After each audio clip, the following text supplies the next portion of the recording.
thing in New York was they were coming looking for Adrian Peterson. He is an absolute alien on the field. He can also transform and morph into Tyler Boyd this weekend, of course, for the Redskins. He had a 90-yard run against the Eagles the first time they played.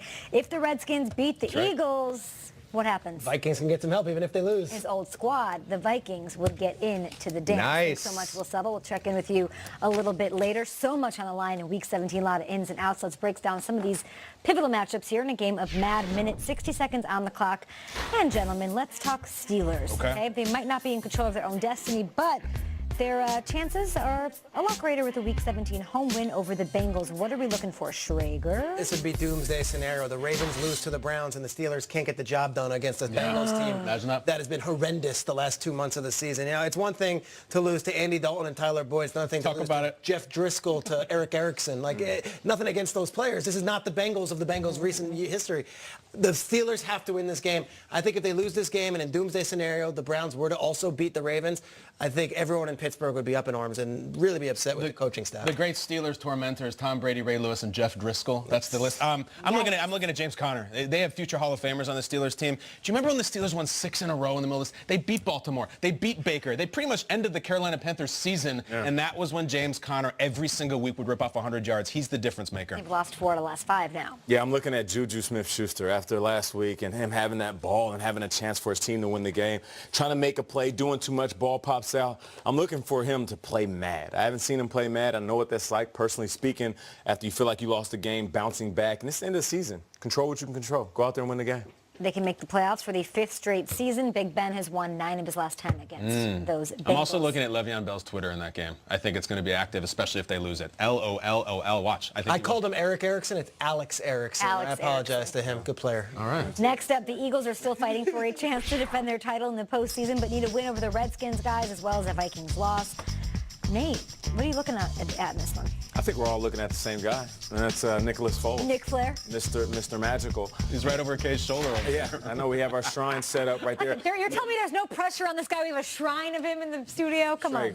He has a Super Bowl ring and a book. Like, there's no pressure on the guy that has it all. So let's see if he can keep the magic going. Yeah, I mean, look, this is the miracle story that the NFL has been ignoring all season. All of a sudden, the Eagles get in the playoffs and they can do this. It would be an unbelievable story. So Redskins, valiant effort and all that stuff. I just don't see how this Eagles run is going to stop on their own accord. I pay attention during the bird lesson. I always take notes. Look for Foles to Alshon deep, because in this whole Wentz-Foles marriage thing that's developing, the one piece of empirical data that is totally objective, the deep shot is way better from Foles. I've seen the numbers side by side. It's not even close. The interceptions, the completions, and watch early. They always take a shot to Alshon early to set the tone. Foles to Alshon in the first drive of the game. Watch for it. They have chemistry. Back to last year. Him and Alshon are a thing. All right, buzzer.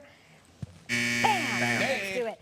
Next up, Chargers go to Denver, guys, to take on the Broncos. Both can clinch the AFC West in home field with a win and a Chiefs loss. What are we looking for in this one, Kyle? All right, I'm going to go off the board. You guys know that one of the most important players in the entire AFC is my man, Chargers kicker Michael Badgley. I look at this as a tune-up for him in the thin air, and I learned something this week. Did you know what the Chargers call Michael Badgley? No. They call him the Money Badger. Oh, yeah? That is his nickname. He's from the U. Yeah. He's called the Money Badger. He's been incredible, and he will decide a playoff game, so I'm just watching my man. The Money Badger. Money Badger. I love it. That nickname is fire. Right? Name a better kicker nickname. Automatica, Grammatica? That was pretty good. Pretty that good. Was pretty the Money Badger might be better. Money Badger might be better. You know, the Broncos beat the Chargers earlier this season, and it was a different Broncos team. They had a lot more healthier bodies, and there was Phillip Lindsay running all over the place.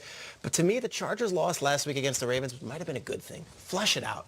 Get rid of it. Exhaust it. Get that out of the way, and now go on your run. Everyone is off the Chargers bandwagon right now. It might have been the best thing the Chargers could have gotten. A loss last week, because now they can make their run, and no one's believing them again. Yeah, they can make their run, but this is the last game. What if the Broncos go out there and just punch them in the mouth? I know it's not going to change the playoffs. Vance Joseph, there's a lot of conversation about his job being up. If he goes out there, sends a message, sets his tone for next year, Vance Joseph will keep his job. And the Chargers have not won in Denver, guys, since 2013. Tough win for them. I wouldn't be mad if they have to go on the road. They seem to play better on the road as well. All right, next up, the Niners head to the Coliseum to take on the Rams. LA clinches the first-round bye with a win against San Francisco. What are we watching in this one, Triggs? I'm all about the individual here in this one. It's number 99, Aaron Donald. If you haven't been watching the show this week, he's got 19.5 sacks. The record for the season is 22.5 from Michael Strahan 17 years ago. It sounds crazy that he would get 4 sacks in a game. The last time they played the 49ers, Aaron Donald had 4 sacks in the game. So I'm going to be watching number 99 and seeing if he can make history on I'll Sunday. just say quickly, I'm watching the same thing. I think there's something special about Nick Mullins, and I really think